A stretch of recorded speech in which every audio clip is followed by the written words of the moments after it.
Imagine driving home after a long day, serving your country, only to have a brick smashed through your window, your life hanging by a thread. Now imagine you're a member of parliament, and the police you oversee might be the ones who tipped off your attackers. Welcome to South Africa, 2025, where the line between protector and predator is razor thin, and trust in our police is crumbling faster than a Cape Town sidewalk. I'm diving into a story that's not just about a single attack, but a system so broken it's turning heroes into targets. We're talking about Ian Cameron's ambush in Philippi and Fadiel Adams' fiery accusations, all threads in a tapestry of corruption and chaos. Stay with me, because this isn't just news, it's a wake-up call for a nation on the edge. Good morning. Thank you, Chris. Wow, I got a fright when I saw you. You must be in pain. Yeah, it feels a little bit more painful this morning. There's a little bit more swelling, and you can't see it very well on the camera. But two of my teeth are broken, so yeah, my teeth are quite sore. It's not a good clean break, if that makes sense. And so I'll be spending some quality time with the dentist later on today. Ian, please take us through the horror experience yesterday. Sure. So, Chris, it's not a very long story. We did a surprise visit at the Philippi Training Academy of the South African Police Service. And when we completed our visit, we were on our way back to the airport to drop Lisa, a fellow MP, at the airport. She was sitting in the back of the vehicle, and Nicholas Gotzel, my fellow MP, as well, sitting in the front next to me. I was driving, and the road was quite congested. That part of Nyanga of Philippi East is problematic. I mean, I've been working in the area for over 5 years. I know the area well, and we know the risks there. The traffic started piling up. Municipal bakkie from City of Cape Town stopped next to us, and while the one of the drivers said to us, "You guys really need to be careful here." And I said to him, "No, we know, we've been here before." And Lisa just said, "Something doesn't feel right." And when she said that, obviously you immediately are even more alert. And it was in a space of seconds, and they broke the window on my side, and shortly after that, me and the guy that was trying to get in on my side I was trying to keep him out, and he kept on coming and kept on hitting. I don't know what he had. I'm guessing it was another brick, but the brick that he broke in with was already inside the car. It was on my lap, and then I was pushing him away, and then I just heard another shot on the other side, not a gunshot, just a noise, a loud noise. Looked around, and they had hit Nicholas on his head, a very, very bad wound. He was just covered in blood. His whole face was covered in blood. His clothes was covered in blood. And at that very moment, they hit Lisa's side as well. So there were two guys trying to get in on that side.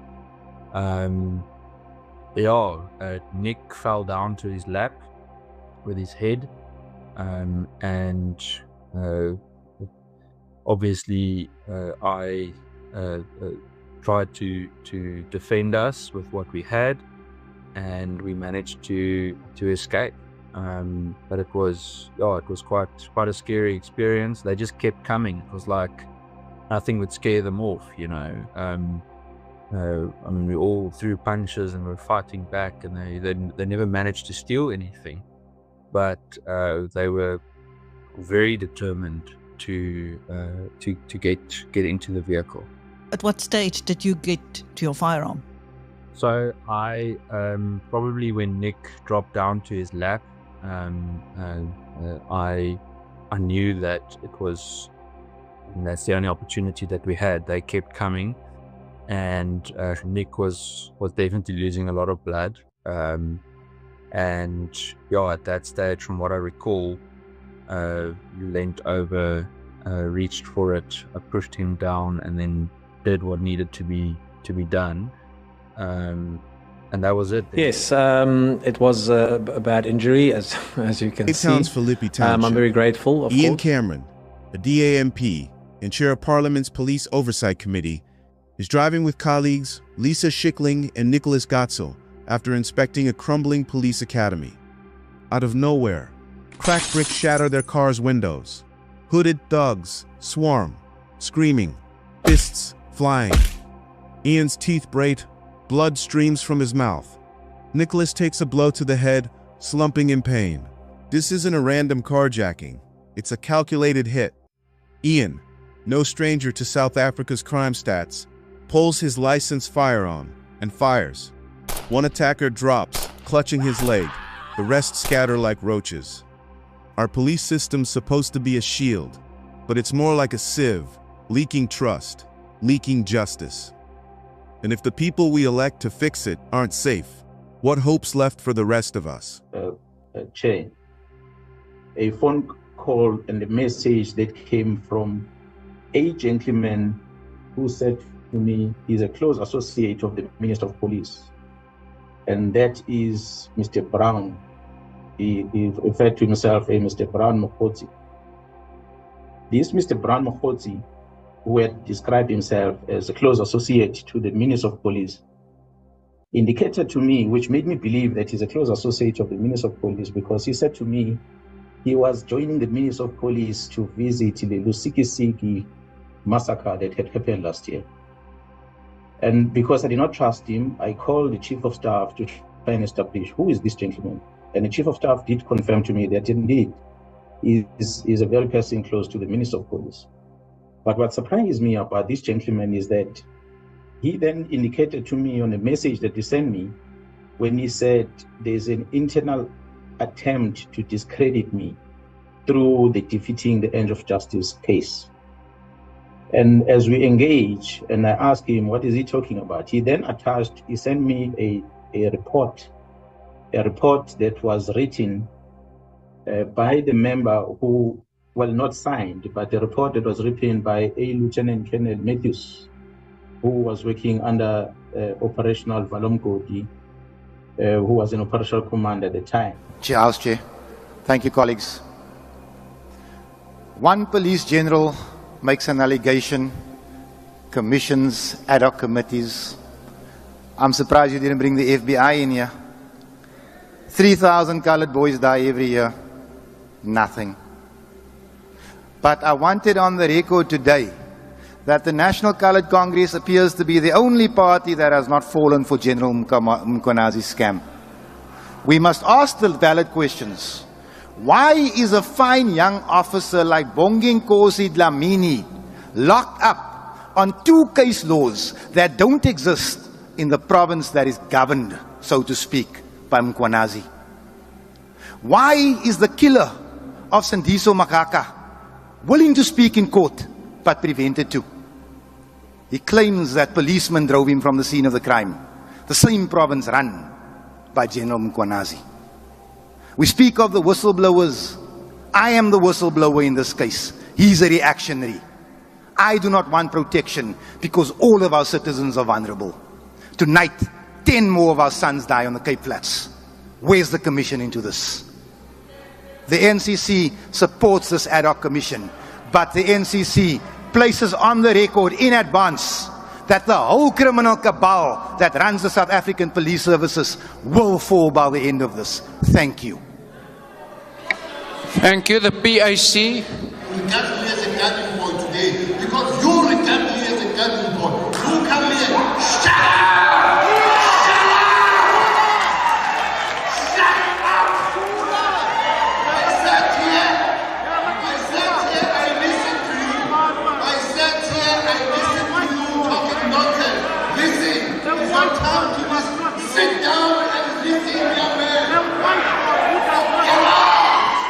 Them.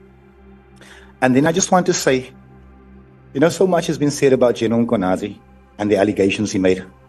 And I find it very, very suspicious that a full minister is suspended. We can use whatever nice terms we want to. He's suspended and the Deputy National Commissioner is suspended on the basis of an allegation. But 7 seniors, generals in SAPS, are charged, and they're still at work. And General Nkanazi is coming out in defense of these people. He's saying that this is an HR matter. Explain something to me, all of those who love General Nkanazi so much. General Lushaba and General Kumalo, they instructed Colonel Mobaso to buy 200 million rands worth of laptops that have never been issued to SAPS. Right across the road here, organized crime is working from cell phones. They don't have laptops. How is this an HR matter? How is it that we're talking about the lie, the alleged lie that Minister Nkunu told the police portfolio regarding his relationship with Brown? But the National Commissioner could lie about the brigadier that they brought from BMW. How is this okay? Why are we targeting certain people as Parliament? We are eulogizing General Nkanazi. I, as the complainant in the charges against those 7 generals, when this portfolio called me a madman before they were arrested, I, as the complainant, am connecting the dots. That staged press conference with a general who now seeks additional protection, who had what looked like an armed militia behind him, it was a threat to this country. Let us call it what it is. He was trying to incite policemen to take action in the event of whatever it is that he knew was coming. Let me tell this committee what I suspect was coming. As the accounting officer for the South African Police Services, I suspect that the National Commissioner himself is up for arrest. And that press conference was nothing more than a preemptive move. And the country appears to have fallen for it. General Nkanazi must appear before this committee. The National Commissioner must appear before this committee. The IDAC must appear before this committee. General Kumalo, General Lushabo must come and sit in front of this committee. And I want to appeal and actually ask that we make it a recommendation that every member of this committee that has ever met with any law enforcement or investigative body or given them a statement or had a conversation must come clean and tell us what he said. I will be the first. I know Honorable James has had that conversation. I have a suspicion there are a few more other people that are hiding things within this committee. Now, in order to clean out the service, we must all be honest. We can't demand accountability from the boys in blue and hide things right here. I then also want to just say that we've lost many fine police officers because of corruption. I'll mention a few names. General Andre Lincoln, General Vieri, General Theo, General Langweni, and some of us here have lauded these dismissals. But what is the common thread? It's the same corrupt cabal that is now before the court in Joburg. Why are we not talking about this? This thing is much bigger than a press conference called by a Lieutenant General from KZN. The entire top management of the South African Police Services appears to be corrupt. This is the basis of what we need to do. This is what we need to start. I want to just say to Honorable Matthys that I note the complaint that you laid to the Speaker about the chairperson of the Police Committee. I would take it one step further without making a single accusation and ask of the chair, if it's not in the best interest of this committee, this joint committee, that you recuse yourself for the sitting of this process. Because, Chairperson, you did prevent me from going at these generals over the issues I've just mentioned. Even when they lied to the committee, you did not allow me to interrogate. So, not an attack on you, Chairperson. I believe that you are a good chairperson, that you're a good man. I think you were misinformed at the time. But maybe it is best that just for now you come and sit next to us and allow the rest of us to take this fight forward. Thank you.